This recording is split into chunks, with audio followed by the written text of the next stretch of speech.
Hello, pre-calculus people. Welcome to section 11.2, arithmetic sequences. So we're going to continue our discussion on sequences and series. Today we're going to talk about a specific type of sequence called an arithmetic sequence. So formally, an arithmetic sequence is a sequence of numbers such that the difference of any two successive members of the sequence is constant. And this constant is called the common difference.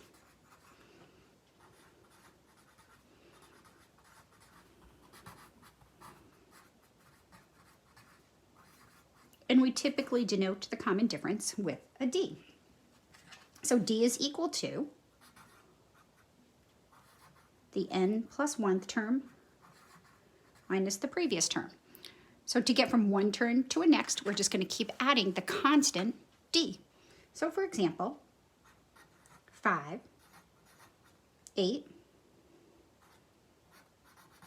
11, 14, that's just 11. Make that a fancy, here we go, 11, 14, 17. So what would be the next term? Correct, 20, 23, and we could continue this on as long as we want to. So this is an arithmetic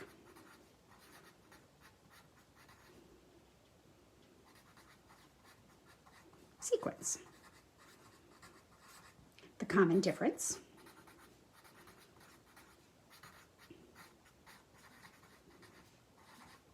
D is equal to, well, to get from 5 to 8, we add 3. To get from 8 to 11, we add 3, so forth and so on. So we assume here that that pattern remains constant.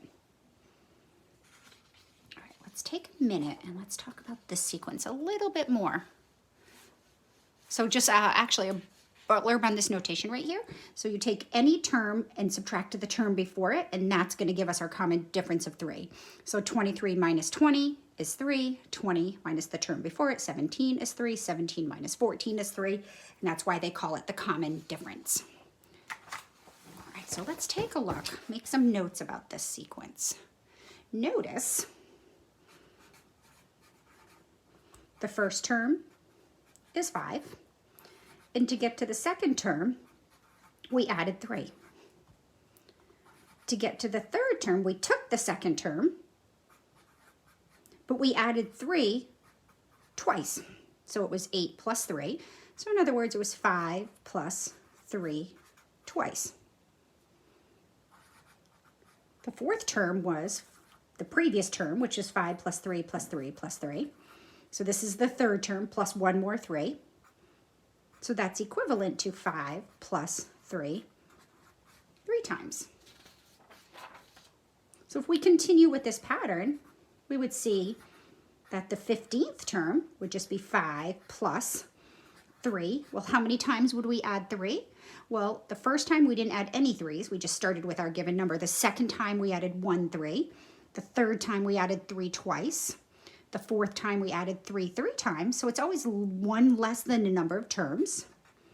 So the 15th term would be 5 plus 3 times 14, which would be 42 plus 5. Assuming I did my math right, that's 47, right? And we could continue on.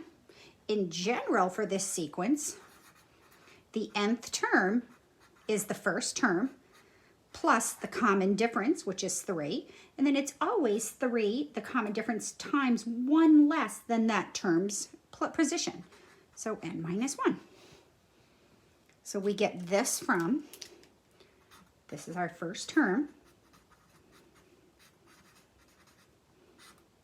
and this is our common difference.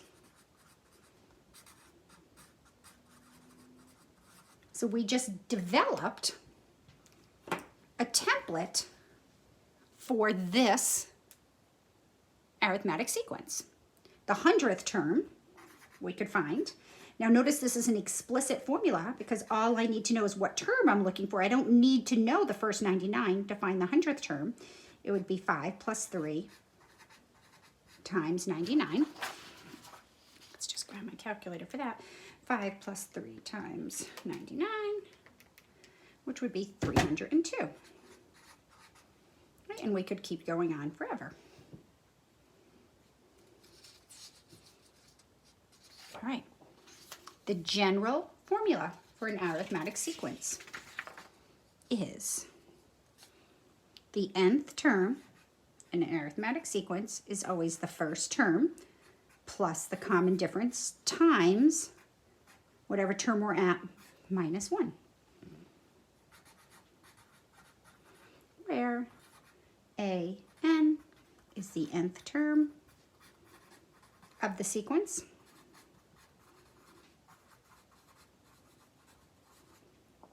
A1 is the first term in the sequence, running out of room, and D is the common difference.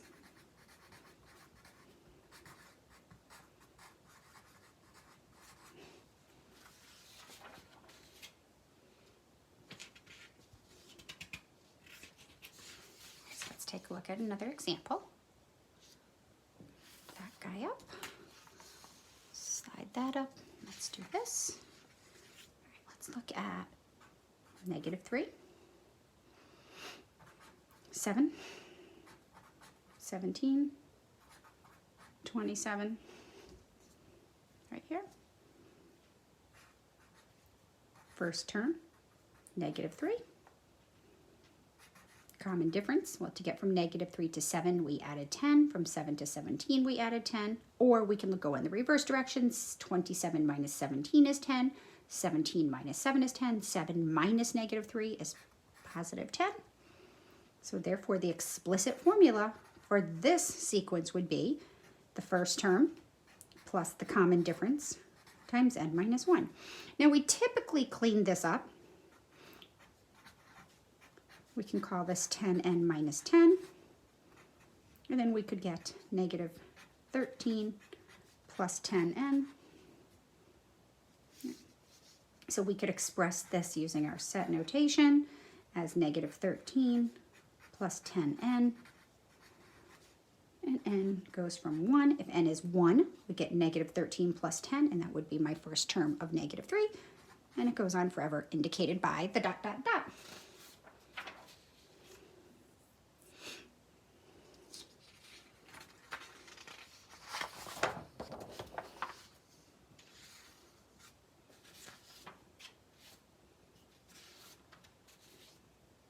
Let's suppose, let me see. Right, we're going to go right onto this.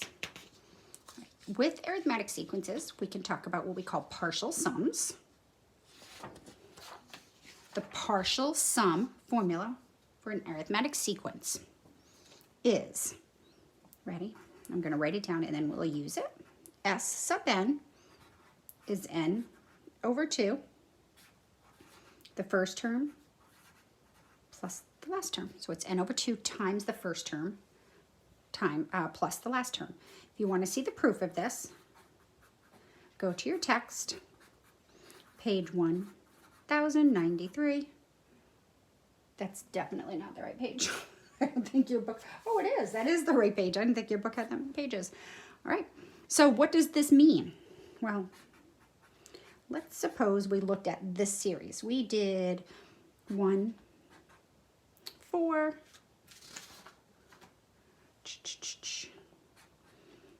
7, that next one would be 10, 13, and we went on and on and on. Let's suppose I wanted to know S sub 20. So that would equal 1 plus 4 plus 7 plus 10 plus all the way up to the 20th term. Right, well, if we know the 20th term, we would stick it right here in the template, but we don't know the 20th term, but we can find the 20th term by finding the explicit formula for this sequence. A1 is 1, D is 3, so therefore the nth term can be found by the first term plus D times n minus 1. So in general, the nth term is 1 plus 3 times n minus 1, which is equivalent to 3n minus 3, so it would be -2 plus 3n. Right. So the 20th term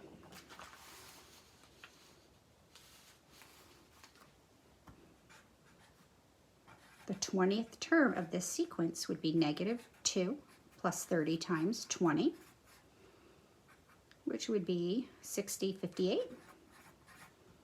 So therefore, what we're really looking at is 1, 4, 7, 10, 13, all the way up to 58. But instead of adding all these numbers together, which you could do, but you'd sit here for a while, this template tells us that this is just going to be how many terms we have divided by 2, the first term, plus the last term. So 59 times 10, it would be 590. So if we added the first 20 terms of this sequence together, it would be 590. You're like, well, that's not too bad of a deal. I could sit here and just add those, right? What about if I said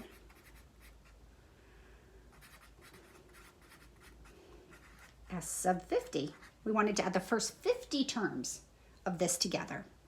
Well, we need, in order to find the sum of the first 50 terms, it would be 50 over 2 times the first term, which is 1, plus the 50th term. So we would need to find the 50th term. And the 50th term, well, the template is negative 2 right here, plus 3 times 50. So the 50th term is 150 minus 2, 148. So therefore, if I added the first 50 terms together, it'd be 50 over 2, 1 plus 148. So 149 times 25, I think that's 3,725.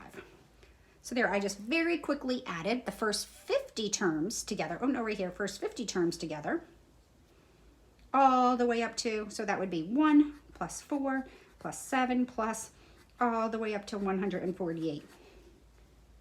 And it would be 3,725. Pretty cool, huh?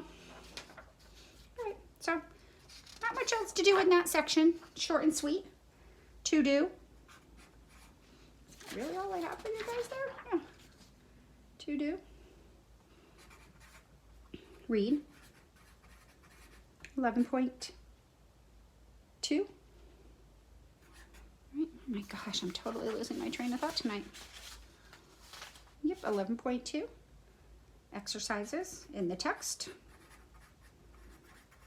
I have here 7 to 49 odd. Some of these are really super quick. 55 to 59. And now you can also add in Alex. 11.2 topics.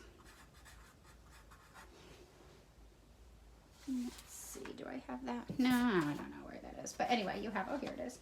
So for 422, you should be at 59% plus 4 or 5 plus hours. For 429, you should be at 100%. Or, nope, that's it, 100% because you have exam. Number 3, next Thursday. All right, guys, if you have any questions or concerns, don't forget to Zoom in. Hope everybody's doing well.